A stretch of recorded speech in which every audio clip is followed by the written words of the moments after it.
Caleb Brown held hostage with Indians in a container, chained around her neck like a dog.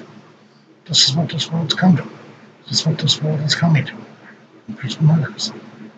They killed her boyfriend.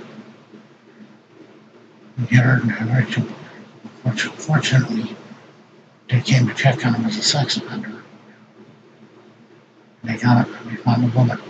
She was beaten on the side of the cage, on the side of the storage tank. She was on the storage tank. It's sad.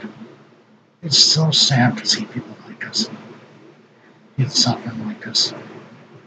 Not just here, but in Syria and other places. It's such a waste of life.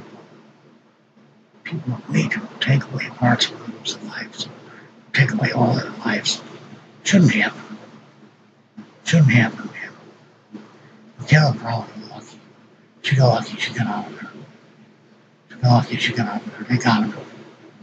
It's a fat slob. It's terrible, terrible. He's been arrested before for sex charges, I guess. For rape. Sad to see him alive. So someday doing things looking for Caleb Brown. Bad for